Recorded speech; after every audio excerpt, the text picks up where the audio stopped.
E aí, gente, como vai? Espero que aí esteja tudo tranquilo aqui, tá tudo tranquilo também. Como vocês viram aí no vídeo de hoje, a gente vai estar realizando um exercíciozinho mental muito interessante e de imaginar como é que seria uma sociedade 100% automatizada, certo? Então, acompanhe a vinheta e vamos ver no que vai dar.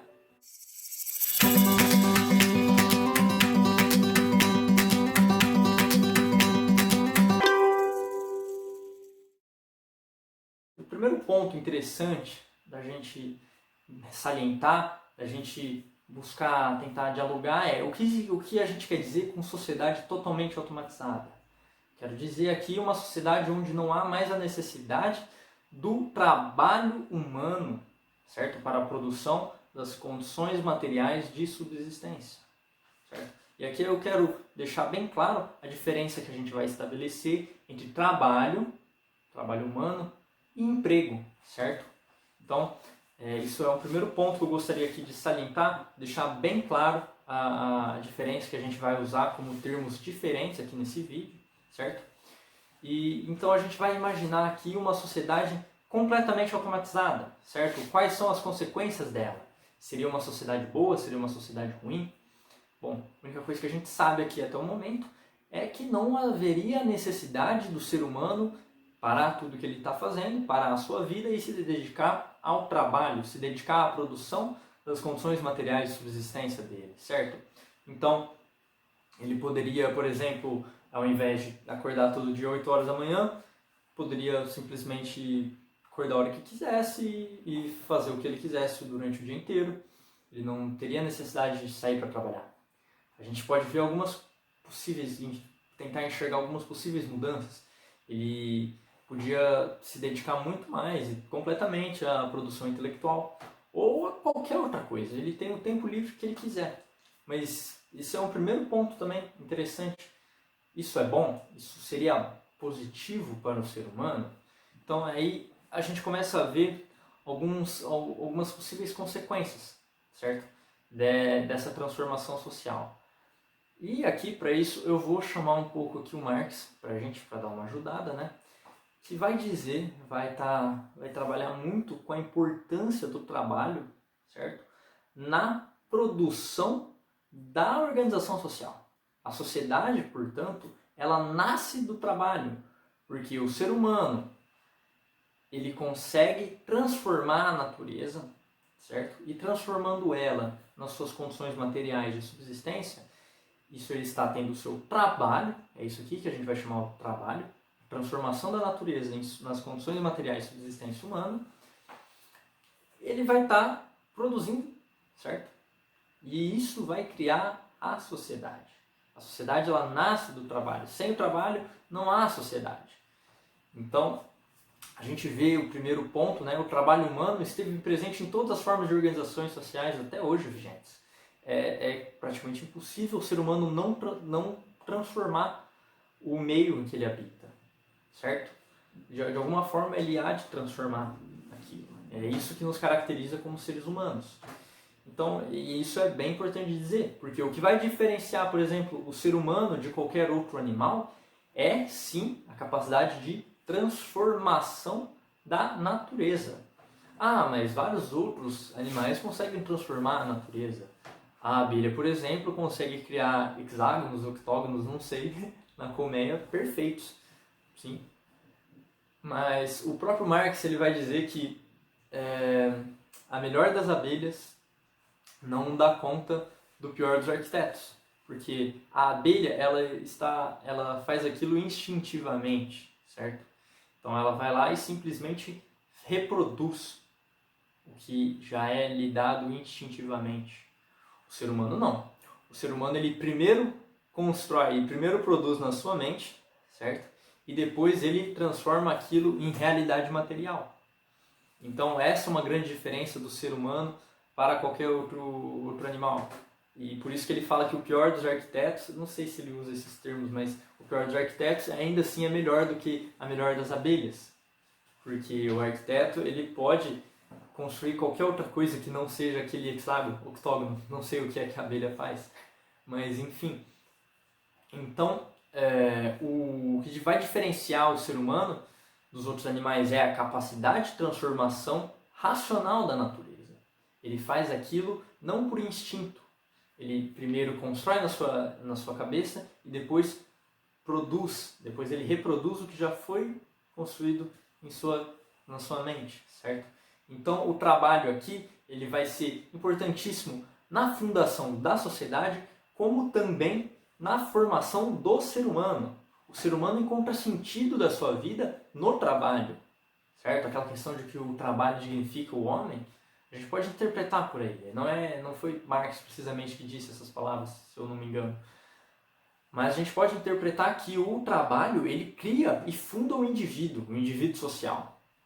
Então, aqui, mais na questão, a gente pode pensar agora como que seria essa sociedade automatizada, quais seriam as influências dela no fundamento dela mesma. Ou seja, qual é o fundamento de uma sociedade que não tem dispêndio de trabalho, de força de trabalho humano, na produção das condições materiais de subsistência.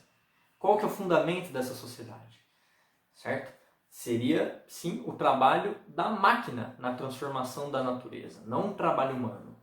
E outro lado também da moeda, como é que agiria o ser humano individual, certo? Como eu, você e qualquer outra pessoa agiria sem a necessidade de trabalho. Porque a gente às vezes odeia assim, o trabalho, mas, como o próprio Marx diz, é o trabalho que cria o próprio indivíduo. Então, como é que seria esse indivíduo que não precisa do trabalho? Ele viveria 100% do tempo no ócio. Isso seria bom ou ruim para ele, né? Eu não sei, eu tenho minhas ressalvas de que seria algo positivo para o ser humano ter 100% do seu tempo livre para fazer qualquer coisa. Eu não sei se o ser humano conseguiria se distrair, certo? Que é uma questão um pouco mais psicológica e filosófica também. Se isso seria bom para o ser humano como ser individual. Mas essa não é a nossa questão de hoje. Aldous Huxley, nesse livrinho aqui, Admirável Mundo Novo, ele trata de uma sociedade utópica, não é uma sociedade automatizada, mas em certo momento no livro, num diálogo com o Dito Selvagem, se eu não me engano, um administrador ele diz que seria sim possível reduzir, e muito mais do que a metade, as horas de trabalho dos Ys, né, que são a classe inferior. Né? Só que eles não fazem isso porque os Ys não conseguiriam conviver com isso. Os Ys não conseguiriam suportar tanto tempo de ócio. Né? Fato é verdade que os Ys eles são biologicamente condicionados, né? Óbvio, através de uma intervenção, mas eles estão biologicamente condicionados a não suportarem muito tempo de ócio. Mas talvez não seja tão diferente conosco, né? Então é interessante aqui esse livrinho aqui do Admirável Mundo Novo, recomendação aí na thumb, tem aí um negócio que faz referência, uma pílulazinha aí que faz referência ao Admirável Mundo Novo, né? A produção não natural de bebês e uma cápsulazinha da soma, né? Mas enfim, fato é que o que está nos levando à automação do trabalho na sociedade hoje é o modelo capitalista. Ele está nos levando a pequenos passos, talvez estejamos muito distantes de experienciar uma completa automação, certo?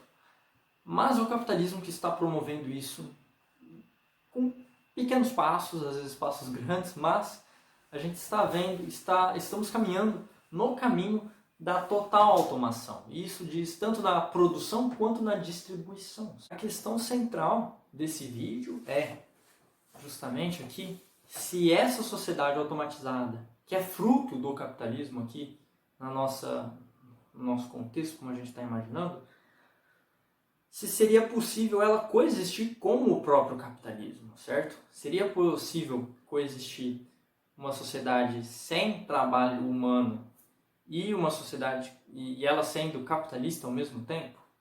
A resposta é não. O primeiro ponto que é interessante a gente destacar, por que não, vamos começar do começo, né? É que o capitalismo ele deturpa e deforma o trabalho. que eu quero dizer com isso? O trabalho, originalmente, ele serve como a produção humana das suas condições materiais de subsistência. Então no capitalismo o ser humano não produz as suas condições materiais de subsistência? Não, ele continua produzindo. Só que aí tem uma relação, porque o ser humano ele se produz ao produzir as suas condições materiais de subsistência. Ele produz o sentido de si e ele se identifica com o que ele produziu. No capitalismo, o trabalho se transforma em emprego. E aqui a gente volta lá naquele ponto que eu falei, que é bem importante diferenciar trabalho de emprego. O que é um emprego? É nada mais do que você é um empregado quando você é pago por uma quantia para exercitar o trabalho. Só que ele não é justamente simplesmente trabalho. Porque primeiro que o seu trabalho vai estar sendo dissolvido, o que o Marx chama de uma fantasmagoria, uma massa fantasmagórica, certo? Ele vai ser dissolvido ali, porque ninguém produz um carro sozinho, você produz ele com o auxílio do maquinário, com o auxílio de vários outros setores da produção, e o seu trabalho individual ele se dissolve ali no trabalho total. Isso vai ser um fundamento da alienação do trabalho em Marx, certo? Então, tem esse primeiro fator, que o ser humano ele não se identifica com a mercadoria que ele produziu, ele se identifica com o salário, certo? E aqui, esse é um ponto interessante. Ele troca a sua força de trabalho por um salário, por um capital. Então, o emprego na sociedade capitalista, ele serve não só para produzir riqueza, que é o trabalhador que a produz, como também serve para distribuir o capital produzido, distribuir a riqueza o mínimo possível para que o trabalhador consiga sobreviver e manter a produção no dia seguinte, certo? Então, o trabalho é transformado em emprego. No emprego, a pessoa vende a sua força de trabalho em troca do capital, certo? E aqui a gente pensa que se com a automação total, se não há mais a necessidade do trabalho e o trabalho foi dissolvido no capitalismo em emprego, não há mais empregos nessa automação capitalista. E isso é extremamente ruim, porque o emprego é a forma que o capitalismo encontra de distribuir minimamente a sua riqueza produzida a fim de garantir a subsistência básica dos trabalhadores. Agora, se não há mais emprego, como que o capitalismo vai fazer para gerenciar a distribuição do capital? Como que ele vai fazer para distribuir a riqueza produzida pelas máquinas? Certo? Não tem como, não tem mais emprego. E o que vai acontecer é que, em certo momento, todo o capital mundial vai ser acumulado nas mãos de uma ou de poucas pessoas. Mas a livre concorrência vai fazer com que cada um queira ficar com a maior parte do capital. Sim, sim, mas isso não inclui nem eu nem você, amigo. A gente está por baixo, sabe? Então, quem que vai estar disputando para ser o fodão, para ser o cara? Vai ser o Jeff Bezos, vai ser o Bill Gates, vai ser dono da Coca-Cola, da Nike, vai ser as grandes corporações, certo? O que a gente vai fazer? A gente não vai ter mais trabalho, a gente vai ter, a primeiro momento, um capital limitado, que é as nossas poupanças, que seja, e a gente vai gastando, e em certo momento, eu não vou ter nada, você não vai ter nada, e ninguém vai ter mais nada. Todo o dinheiro vai estar concentrado nas mãos de poucas pessoas. E daí em diante, meu amigo, seja nas mãos de uma pessoa, seja na mão de 10, 15, não muda muita coisa. Mas possivelmente eu tenho essa hipótese de que fique concentrado nas mãos de uma, duas pessoas assim como acontece no filme Wall-E, né?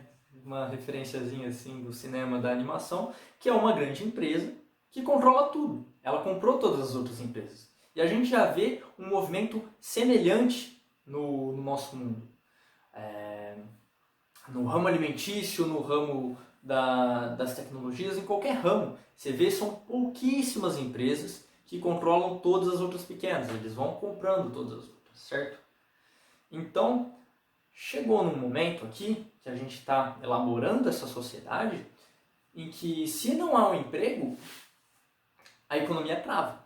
Você vai chegar uma hora que vai estar toda a grana concentrada na mão de poucas pessoas e essas pessoas não têm mais o que comprar, elas são donas dos meios de produção, né? Elas não têm muito o que comprar, né? Não tem como esse dinheiro ser redistribuído. Então, o primeiro ponto que a gente tem que salientar é a automação do trabalho. Ela abole a automação do trabalho. Pensei que tinha errado, mas não. Ela vai abolir o trabalho, mas no capitalismo o trabalho se transformou e foi deturpado em emprego, que ele tem a função de distribuir a riqueza a fim de que a economia não trave e que o jogo econômico continue funcionando. E aqui a gente salienta uma contradição do capitalismo, que é, ele tem por objetivo próprio e por interesse fazer com que as pessoas busquem a concentração de riquezas. Só que ao mesmo tempo ele precisa da distribuição da mesma para com que a economia não trave e para com que ele tenha sentido de existir. Então, e para isso serve o emprego, para fazer a distribuição enquanto lentamente as pessoas vão acumulando. Jeff Bezos está a poucos passos de se tornar o primeiro trilionário. Então, a gente vê o capitalismo, ele tem essa característica de acumulação, mas ao mesmo tempo ele não consegue sobreviver sem a distribuição mínima das riquezas.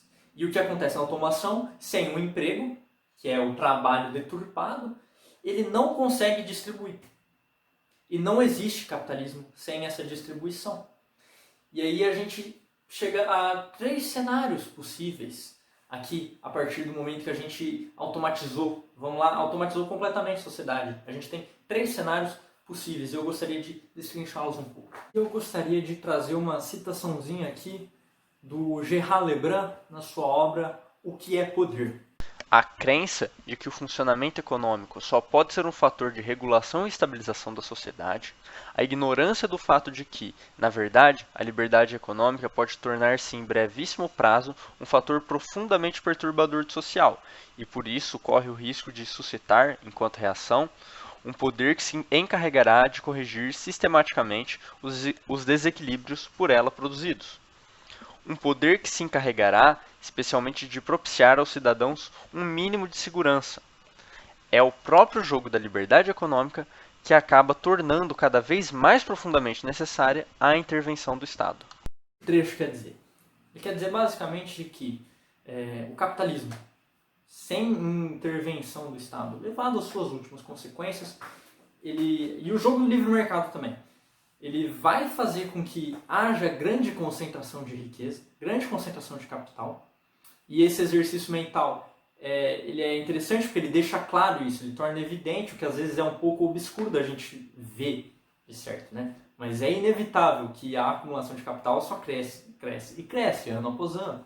Então, esse jogo só torna um pouco mais evidente isso. Então, é um bom exercício mental. E esse jogo do livre mercado, que perpetua a acumulação de capital, só vai fazer com que gerem convulsões sociais e, a partir daí, seja necessário a intervenção estatal. E é o que ele fala aqui, deixa eu ver aqui, que é o próprio jogo da liberdade econômica, que acaba tornando cada vez mais profundamente necessário a intervenção do Estado. Então aqui, dos 3 cenários que eu iria dizer, o primeiro é esse. Vamos supor que ainda está no começo da automação e os estados já estão percebendo que a situação vai ficar calamitosa, cara. O negócio vai ficar feio, o pau vai queimar, o circo vai pegar fogo, vai estar todo mundo com dinheiro e todo mundo com dinheiro não, vai estar 10 pessoas com toda a grana, o circo vai começar a pegar fogo. Então, o que os estados vão fazer para defender o próprio capitalismo? Os estados eles podem ir lá e ser extremamente intervencionistas e distribuir ou o capital ou as próprias condições materiais de subsistência. O Estado poderia tomar conta dos meios de produção e aí distribuir o que é produzido pelas máquinas. Aí nesse ponto, o capital, o dinheiro em si, ele já não vai fazer muito sentido. Não vai ter o emprego, o dinheiro vai ser só papel na mão de várias pessoas e os meios de produção vão estar nas mãos do Estado, ou o que quer que seja, que vai estar redistribuindo o que as máquinas produzem. Nesse ponto a gente está mais próximo a um socialismo, a um comunismo, do que propriamente dito a um capitalismo, certo? Então, o primeiro cenário que eu gostaria de salientar é o Estado ele vai se tornar extremamente intervencionista, e isso é necessário, porque senão o capitalismo ele vai se definhar sozinho, que também, que é o terceiro cenário, você deixar o pau comer, vai concentrar o dinheiro na mão de 1 ou 10 pessoas e ele não vai servir para nada, certo? O capitalismo, a lógica do capital, ele necessita que ele esteja distribuído, mas ele ao mesmo tempo incita a concentração de renda, e essa é a contradição. Então, quando o dinheiro, no terceiro cenário, se deixar o pau comer solto, quando o dinheiro estiver nas mãos de 1, 10, 15 pessoas, ele não vai ter sentido. Não tem sentido você ter todo aquele papel, talvez seja dinheiro digital mesmo. Então, ali, naquele momento, a moeda perde sentido, o capital perde sentido.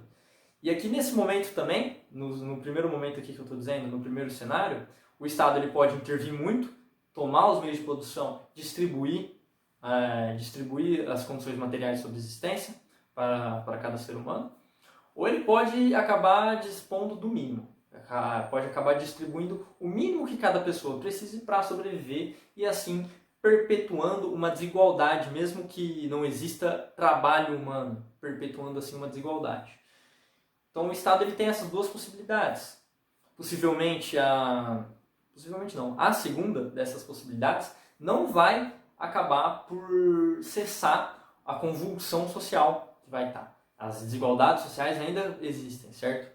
Então, se a gente quiser, nesse cenário aqui da intervenção estatal, se a gente quiser evitar convulsões sociais, a gente vai ter que abolir a lógica capitalista, a gente vai ter que abolir as desigualdades sociais, a gente vai ter que abolir a propriedade privada dos meios de produção, certo? E distribuir as condições materiais de subsistência produzidas pelas máquinas.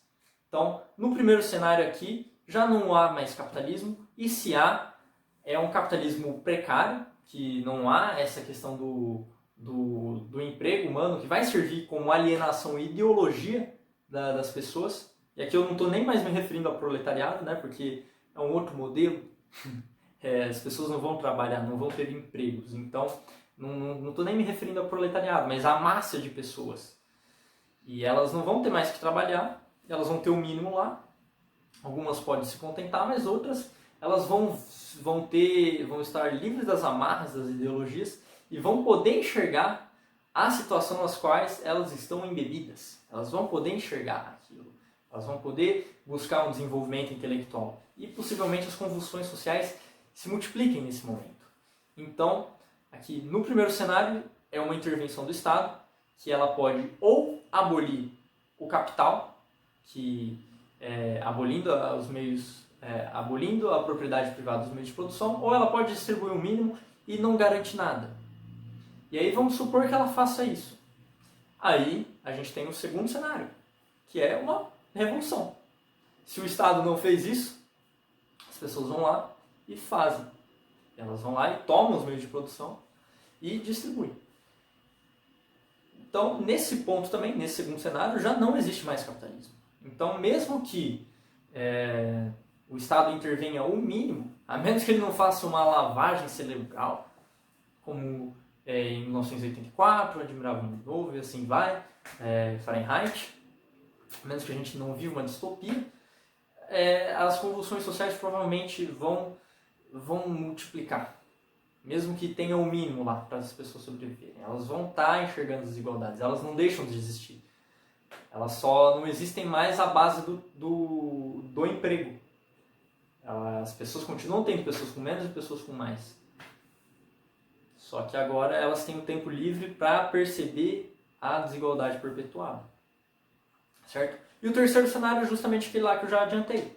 Que não faz nada, chega num momento concentra a riqueza em tudo, nas mãos de todo mundo, e vai dar que nem o banco imobiliário, cara.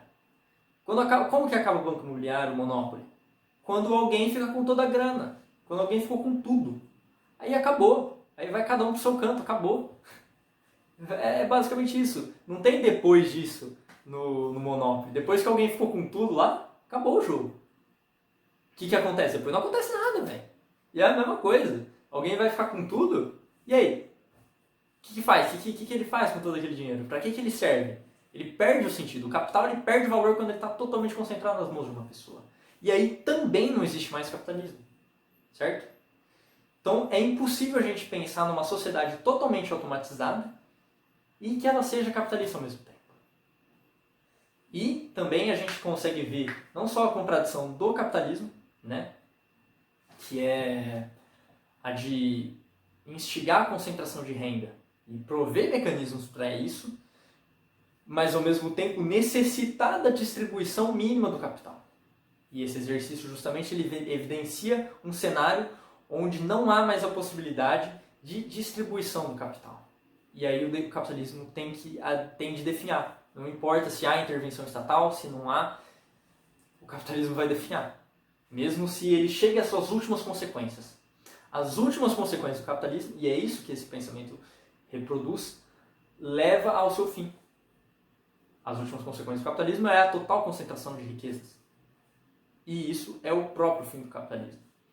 Então, a gente começa a entender um pouco aqui por que Marx dizia que o capitalismo está fadado ao fracasso.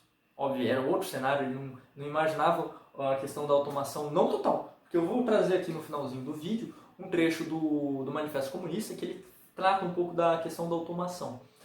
Mas, enfim, é muito interessante a gente fazer esse exercício e pensar que o produto do capitalismo acaba com ele. Ou como Marx diz, o capitalismo, a burguesia, na verdade ele usa a burguesia como termo, a burguesia forja as armas que lhe irão destruir.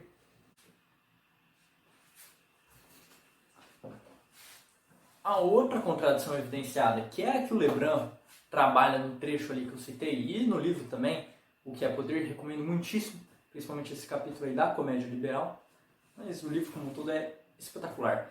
É a contradição do liberalismo. Que o liberalismo ele vai estar lá promovendo o livre mercado, vai estar lá instigando a liberdade do mercado, liberdade individual. Só que no fim, como a gente vê, se levado aos extremos isso, aí que surge a necessidade de uma intervenção estatal. E aí o Lebrun ele tem a genial frase de que o liberal é uma pessoa triste. Dá uma olhada aí.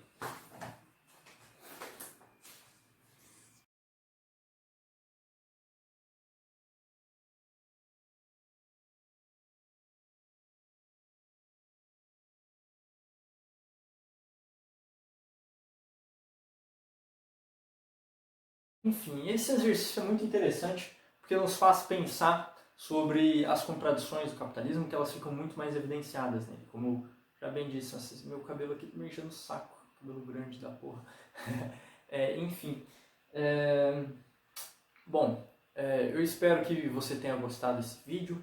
Eu acho que eu vou fazer uma publicação no meu blog sobre esse mesmo tema, porque às vezes gravando eu me perco, sabe? Eu esqueço de falar algumas coisas, né? Eu tô aqui com o computadorzinho aqui para me auxiliar um pouco com o texto de vez em quando, mas eu sou muito esquecido, às vezes eu leio lá o que é para eu falar e eu esqueço de falar alguma coisa importante. Tanto é que no decorrer do vídeo deve ter tido algumas partezinhas escritas aí, eu falo para você prestar bastante atenção, porque se eu coloquei escrito é porque o negócio é importante. Então, deixe aí nos comentários o que você achou do vídeo, o que você acha desse exercício mental da automação, né? E uma coisa interessante da gente ressaltar é que eu imagino da gente ressaltar não, o que eu imagino, né, que seria possível de acontecer, que essa automação ligada a outra lógica que não a capitalista, ela seria muito favorável em alguns aspectos e sim negativos em outros, que é a automação total, eu não vejo como algo positivo justamente porque para o ser humano é a própria automação que lhe dá sentido e é ela que cria a sociedade. A automação não, é o trabalho que cria o ser humano e cria a sociedade. Então não seria totalmente positivo, mas a gente poderia ainda assim realizar um trabalho intelectual, a gente poderia encontrar novas formas de trabalho para nos satisfazermos. Mas o emprego poderia ser abolido, fora dessa lógica capitalista. E como a gente viu, se a automação acontecer, eu não vejo fugas para coexistir automação e capitalismo. No entendimento econômico e político da situação, não vejo brechas, certo? Então, o que eu acho que pode acontecer? Vai ser abolida a lógica capitalista a partir dessa automação, e a partir daí, eu acho que a gente pode viver muito bem, porque a gente não vai ter mais os mecanismos, a cultura do consumo exacerbado, né? Então, sim, vai ter as máquinas produzindo as coisas para nós, mas eu creio que vão estar mais centradas à produção das condições materiais de subsistência e talvez no mínimo um consumismo mais controlado e mais preocupado com o meio ambiente, que é extremamente importante, que o capitalismo normalmente não dá muita bola para a questão ambiental, né? E eu acho que eu vejo como progressivo a ideia de que, abolindo-se a lógica capitalista, o consumo tende a diminuir, porque é ele que instiga essa cultura do consumo, né? Então, essa automação desvinculada da lógica capitalista pode ser um progresso muito grande na questão de um avanço ambiental, certo? Então é muito importante isso. Mas enfim, eu vou provavelmente escrever um texto no meu blog sobre o assunto, não sei se vai estar antes ou depois da publicação desse vídeo. Eu creio que ele está saindo ao ar no domingo. Deixe o seu like aí, vá ver no blog, depois o link do blog está aqui na descrição, o link dos últimos vídeos está aqui no card, provavelmente. Enfim, deixe seu like, se inscreva no canal, compartilhe. Esse conteúdo dá muito trabalho de fazer, é um conteúdo que eu tenho bastante tempo de pesquisa, certo? Conteúdo bem legal e é bem interessante para a gente pensar, certo? Então é isso, espero que você tenha gostado desse vídeo. Até a próxima e até mais!